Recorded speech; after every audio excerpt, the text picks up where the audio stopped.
Hey, Seattle hockey fans, happy hump day. It's Wednesday, and we have hockey news for you.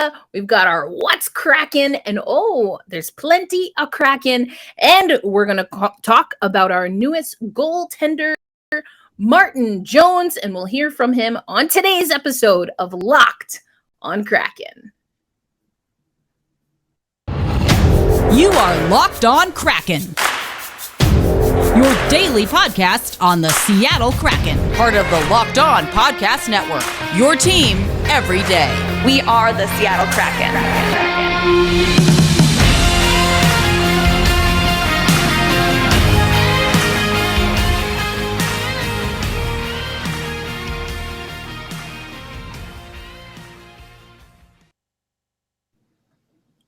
Hey, what do you say, Seattle hockey fans? Welcome to another episode of Locked on Kraken.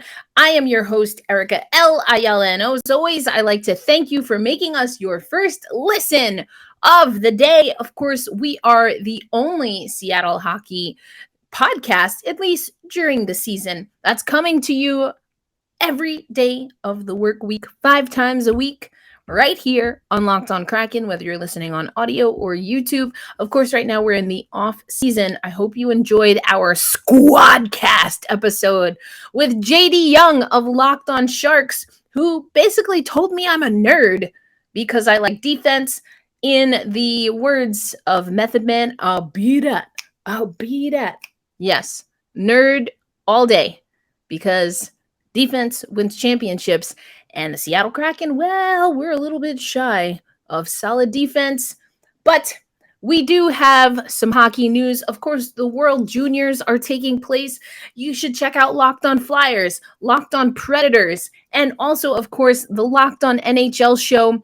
If you want some updates from World Juniors, we're not going to talk too much about World Juniors, but suffice it to say that the Locked on Podcast Network has you covered. Today, though, because we just had our Locked on Sharks Squadcast or crossover episode, we're going to talk about Martin Jones. He's a mutual between us now at the Seattle Kraken and many moons ago, the San Jose Sharks. But first, what's cracking? Well, let me tell you what's cracking. A friend of the pod and an actual friend in real life, Allison Lucan, has a permanent role with the Seattle Kraken broadcast team. Also, Nick Olechek, officially named. Now, Eddie, his father, was named. We're actually going to have a special broadcast episode that's coming up because I want to take you to the press conference that we had with Eddie. We're going to have Allison Lucan back. She was one of my first guests for Locked on Kraken. We were talking analytics, so stay tuned for that. But before we go, I do want to take you to the press release. We are committed to improving and innovating across our broadcast, and we have made big strides this offseason, said Katie Townsend, Chief Marketing Officer of the Seattle Kraken. Expanding Allison's role was a no-brainer. Yeah. And given her excellent debut, last season, I'm excited to see her build on that impressive start. With Nick, we are adding a young talent who has proved himself to be a strong color analyst, and he will add another dimension to our broadcast and streaming efforts. And so here's the vibe. Both Allison and Nick will have some broadcast responsibilities. Both will also have digital responsibilities. And Allison, being the jack of all trades that she is, we're expecting to see her also engage on the Seattle Kraken app, analytics with Allison as part of the depths. Okay, I got to make sure I renew my membership. And also in some other capacities. So I think this is really exciting. Again, we're going to dive a little deeper, if you will, into broadcasts. If not this week, definitely by next week. We'll see what the schedule looks like. But I just want to give you that. I'm excited. I'm so excited. I'm so proud of Allison. I'm so happy for Allison. And I hear only good things about Nick, Eddie for that matter. So we were tied for second or third best broadcast in one of those athletic lists. We're coming for that number one spot, as Ludacris once said. I'm going back to the 2000s, 90.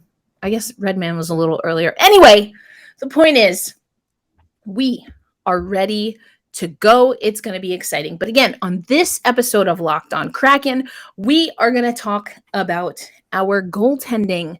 And,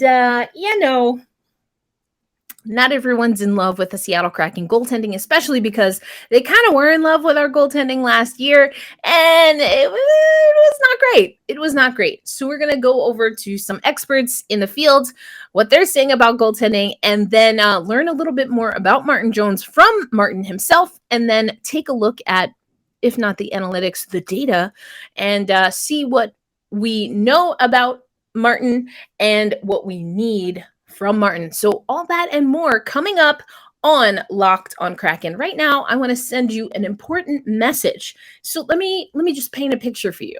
It can happen so easily. You're out with your friends or your coworkers, you're putting back a few drinks. A few becomes a few too many. It's time to go, and for a moment you think of calling a ride. Nah, you're a good driver. You live nearby. You can make it home okay. What are the odds that you'll get pulled over? And even so, what's the worst that could happen? You lose your license, you lose your job, you total your car, you kill someone? It only takes one mistake to change your life or someone else's forever. Play it safe and plan ahead to get a ride. Drive sober or get pulled over.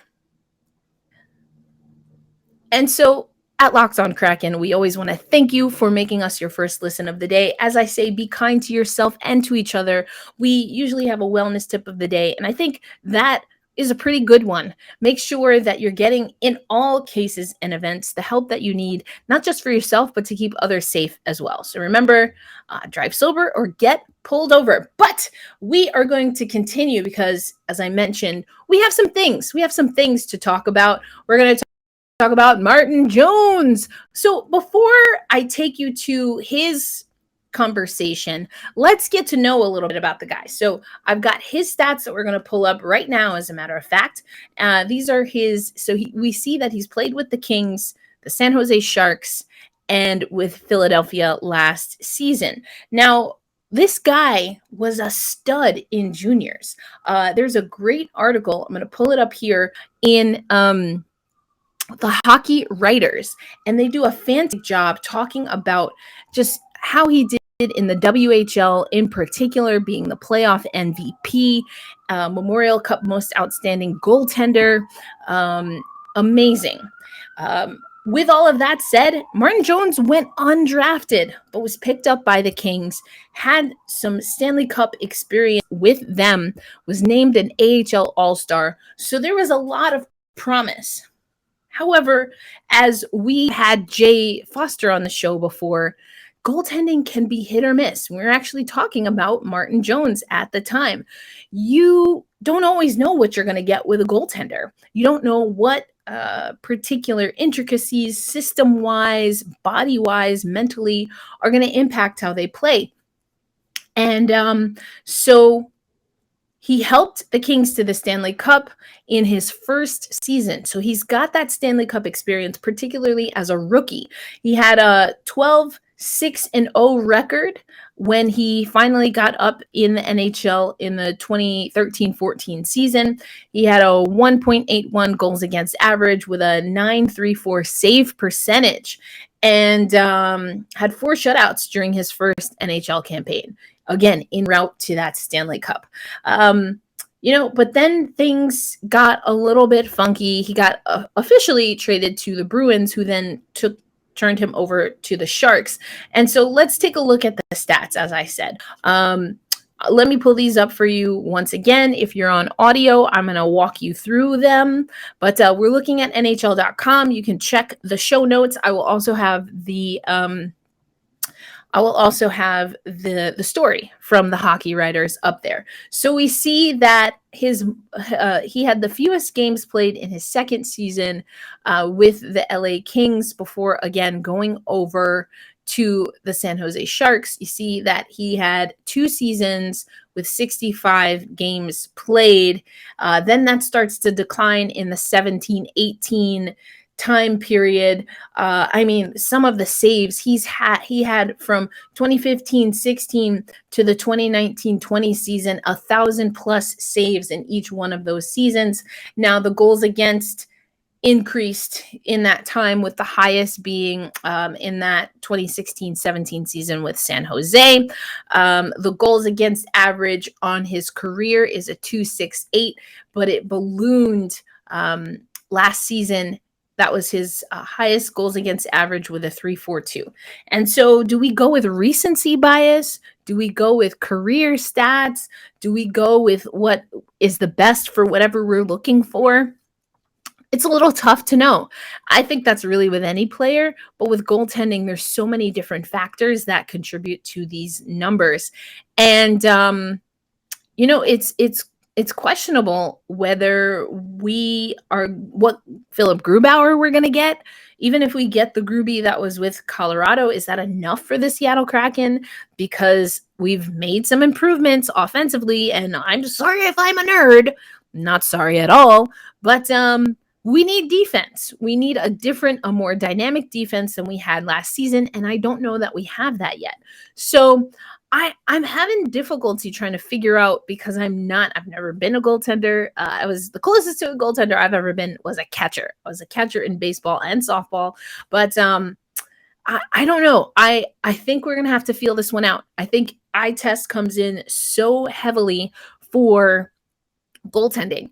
A lot of people were really high on Grubi, but I just saw, I mean, I talk about it all the time. You're probably getting tired of it, but he never looked comfortable. The guy never got comfortable with us. And it proved to be a little bit of a problem, but don't take my word for it.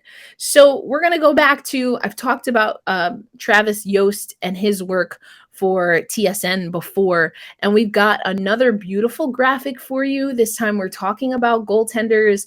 We're talking about positional stacks, goaltending tiers heading into 2022-23. Let me get my name out of there. So the Seattle Kraken goaltending is in the Tier 4, in which we are underperforming. That's the second to last tier, in case you're not watching on YouTube. The top tier is called Elite, and you've got two New York teams. Hello. You've got the the New York Islanders in Long Island. You've got the New York Rangers in Manhattan. Then you've got the Winnipeg Jets, the Lightning, and the Predators. Let's go. In the outperform category, which is Tier 2, you've got Boston, Vancouver, Carolina, Washington, Detroit, Calgary, and Pittsburgh. I almost said Pennsylvania. That's not technically wrong, but also Pittsburgh. In the solid 3. Tier 3 is your solids.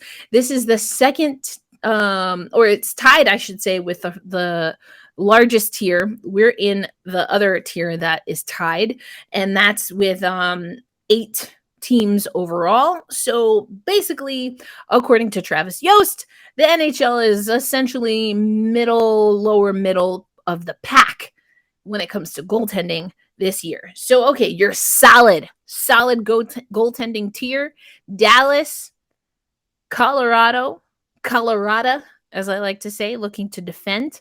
Then you've got the Senators, you've got Florida, you've got JD Young, and the San Jose Sharks. Also have the Anaheim Ducks, the LA Kings, and the Edmonton Oilers. We're in tier number 4, the underperformed tier. Like I said, second or tied for first largest tier. We've got the Toronto Maple Leafs, the Montreal Canadiens, St. Louis Blues. Listen, their goaltending, I have some thoughts about. Anyway, the Seattle Kraken, that's us. Minnesota Wild, Blue Jackets, the Devils, and then the other Pennsylvania team, the Philadelphia Flyers. In that final tier, smallest tier, in this little graphic that we have here from Travis Yost, tier 5, red zone, in trouble. That's the Buffalo Sabres, the Vegas Golden Knights, the Chicago Blackhawks, and the Arizona Coyotes. All right, let's go to, I think that if you would really like, you can read on some of these other teams. Maybe we'll circle around to this, but I, as I was looking at tier 4, and if you're watching the screen, you can kind of see this. But look at, we've got a solid paragraph for Columbus, solid paragraph for Montreal, Minnesota, New Jersey, solid paragraph for Philly, solid paragraph, about a half a paragraph for St. Louis, Toronto. Wait, did I skip Seattle? If you blinked, you missed it. This is all Travis had to say about Seattle. Quote, "The team needs a 180-degree turn from Philip Grubauer, effective immediately, period, close quote." Question of the day. Do you agree that we need a 180 from Philip Grubauer?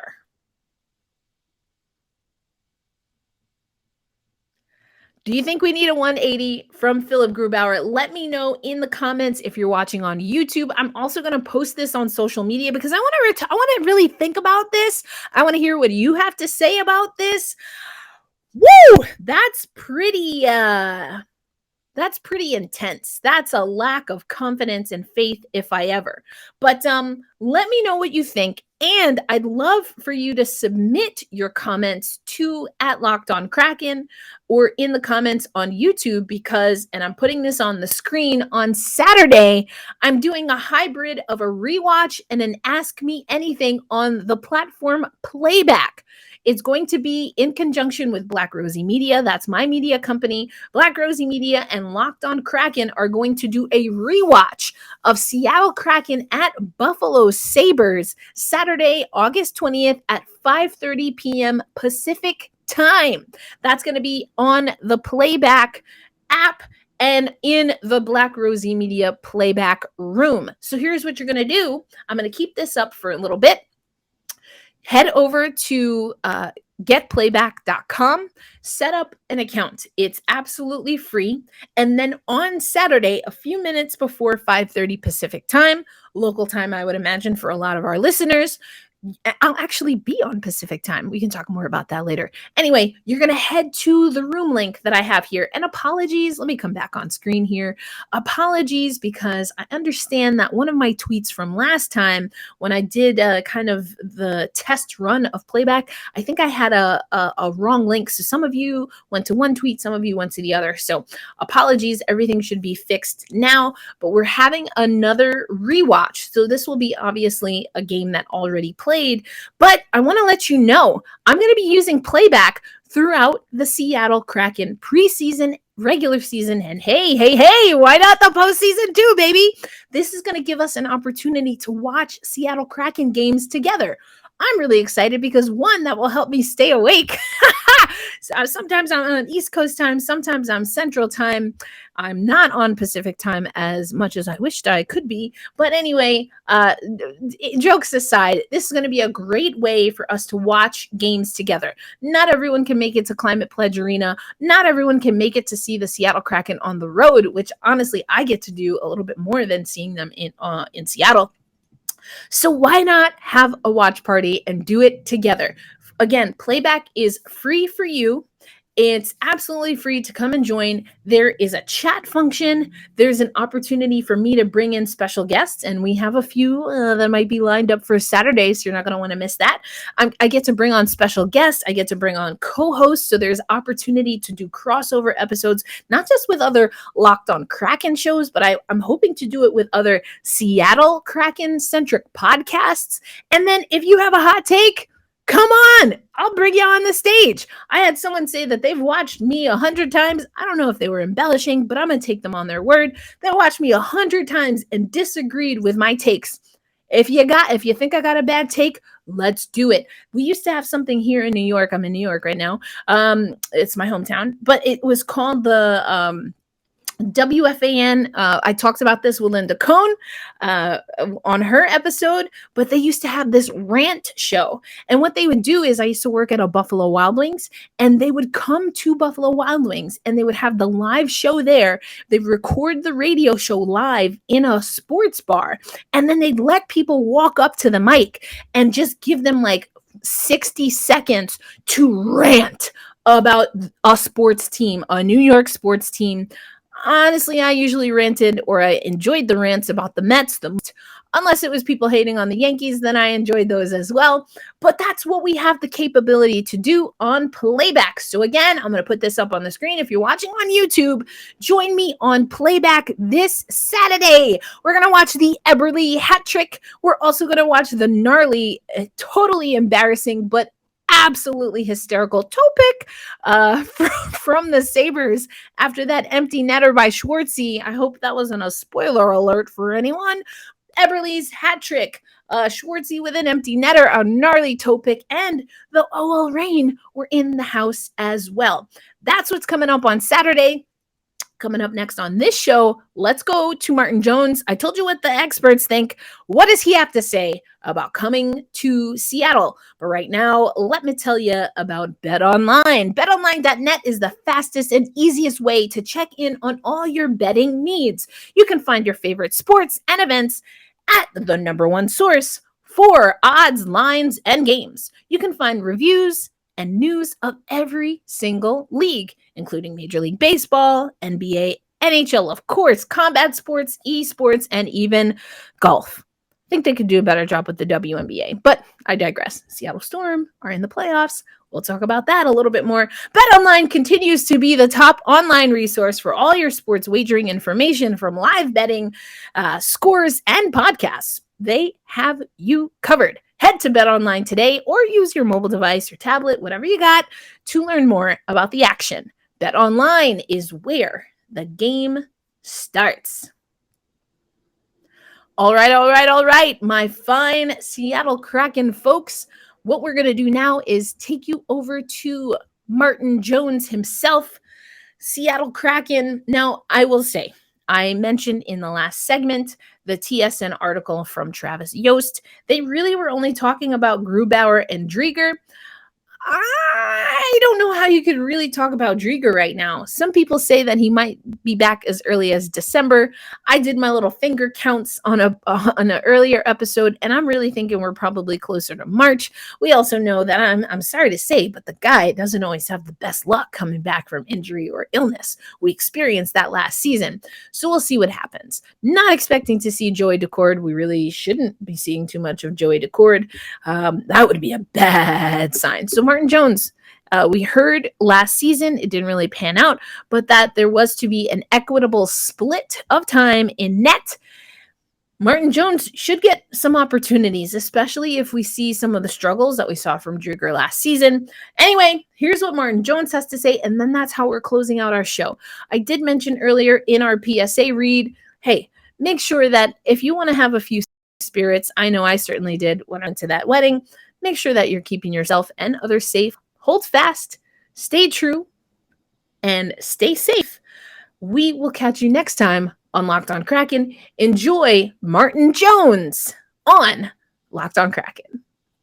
Hey, Martin, first off, welcome to Seattle. First off, what's the meaning of joining a new franchise like this? And then what expectations for yourself do you feel are in reach playing this season in Seattle? Yeah, it's very exciting. Just to be a part of a new franchise is pretty exciting, and then to be close to home for me is kind of an added bonus. So, as far as expectations go, we're trying to make the playoffs, I think, and for me, I'm going to push as hard as I can to play, and I think to push Phil as hard as I can, and I think goalies are at their best when they're both pushing each other and then have that kind of a competitive relationship. RJ. Hi, Martin. Welcome to Seattle, and thanks for doing this. Have you had any contact with Philip or with Steve Briere since signing? And if so, what's it been like getting to know them a little bit? Just a couple of quick phone calls with Steve. I think as we get closer to camp and I'll get down there a little bit early and have some time to settle in and get to know those guys a little bit better. John.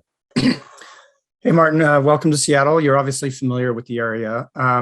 How big, you mentioned kind of being close to home, how big of an influence did that have in you signing here, being kind of close to Vancouver?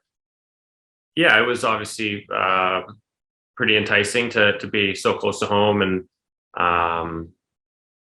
with friends and family, being able to come down and visit. And it played a factor for sure. I think there was that and just that, sort of the excitement of being part of this new franchise. It was, something I thought about in the last couple of years. It would be really cool, ever really since Vegas joined, to see kind of the buzz that they had. And it's exciting. So I think we're just excited to get down there, settle in and meet everybody.